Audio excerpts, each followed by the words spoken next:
Kan terjadinya OTT yang kita pahamin adalah tempat terjadinya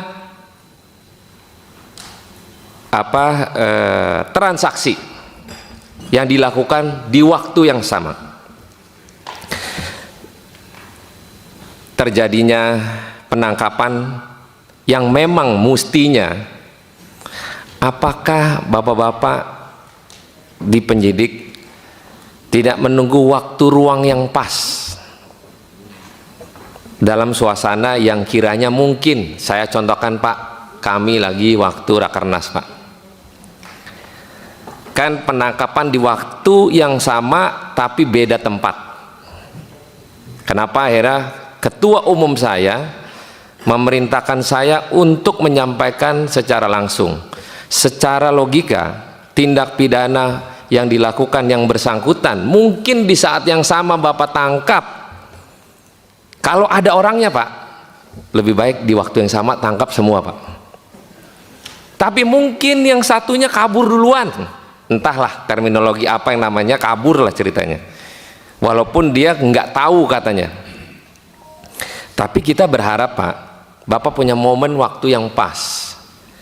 Kenapa saya bilang waktu yang pas? Kita semua di sini 8 partai, jangan sampai lembaga partai politik yang ada di bumi ini kita nggak dihargai Pak.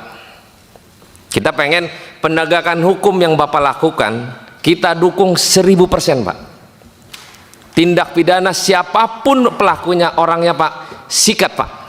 Sebelumnya kami akan laporkan atau kami sampaikan ini terkait nomenklatur atau terminologi daripada OTT. Jadi terminologi OTT ini sebenarnya kami tidak pernah menyampaikan pimpinan. Ini adalah terminologi yang mungkin menjadi sebuah kebiasaan gitu, budaya, atau ya masyarakat menganggap ini adalah sebuah istilah gitu, OTT, operasi tertangkap tangan.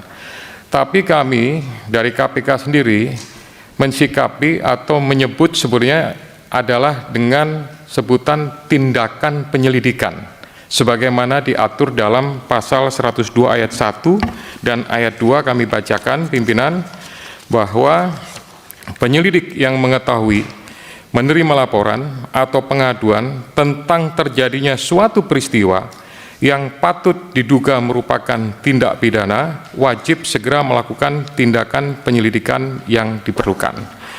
Kami laporkan juga bahwa penanganan masalah pemberantasan tindak pidana korupsi ini, jadi kami berpikirnya secara normatif sistematis. Artinya bahwa normatif sistematis ini adalah perbuatan yang digolongkan kepada extraordinary crime.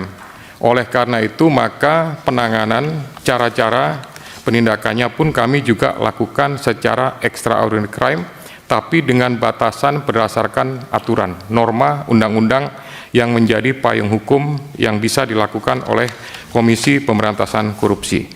Nah, terkait dengan perkara atau kasus yang terjadi di Kolaka Timur berhubungan dengan pembangunan rumah sakit umum daerah di Kolaka Timur ini tahun 2025, kami laporkan bahwa kami mendapatkan informasi dari masyarakat yang kemudian kami olah dengan cukup lama, kemudian dengan berbagai sumber pendekatan, artinya bahwa informasi tersebut kami kaji, kami telaah kepastiannya, keakuratannya, sehingga dari situ kemudian kami terbitkan surat perintah yang ditandatangani oleh pimpinan.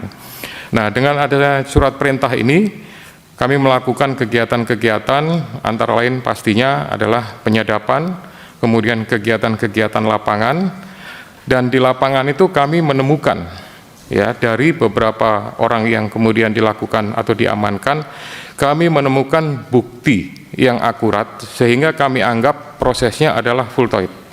Dalam hal ini, tindakan yang kami lakukan saat itu adalah pastinya meminta keterangan. Kemudian selain meminta keterangan, bukti berupa uang juga sudah kami pegang. Kemudian dengan keterangan-keterangan tersebut, kemudian ada beberapa tempat. Jadi bukan hanya di Kendari saja pimpinan. Ini juga kami lakukan ada di tempat lain, yaitu di Jakarta. Karena pihak swastanya posisinya saat itu ada di tempat lain, di Jakarta. Nah, dengan dua lokasi dan beberapa orang yang sudah kami lakukan tindakan penangkapan tersebut, didapatkan informasi bahwa uang tersebut ini semuanya adalah ditujukan kepada seseorang yang merupakan pejabat atau kepala daerah atau penyelenggara negara. Waktu itu posisinya yang bersangkutan, tim menganggap bahwa ada di lokasi tersebut atau masih di sekitar pulau tersebut atau di provinsi tersebut. Tapi ternyata yang bersangkutan sudah meninggalkan tempat dan sudah berada di tempat lain. Jadi posisinya adalah kami lakukan pengembangan tindakan penyelidikan dengan melakukan pengejaran ke tempat tersebut. Nah, ini yang perlu kami luruskan pimpinan, bahwa yang mungkin diisukan atau disampaikan atau mungkin didengar di lapangan saat itu, terutama di lokasi acara, bahwa itu sama sekali tidak ada anggota atau pegawai KPK yang melakukan kegiatan pada malam itu. Karena posisinya mereka sedang dalam perjalanan. Kami monitor pergerakannya dari Kendari ke Makassar, mereka harus transit dulu di Balikpapan. Karena itu merupakan perjalanan yang tercepat menuju ke Makassar. Nah, dari situ kami yakin bahwa kalau toh memang ada mungkin yang melakukan kegiatan-kegiatan, kami pastikan bahwa itu bukan pegawai KPK, bukan para penyelidik yang kami tugaskan berdasarkan surat perintah.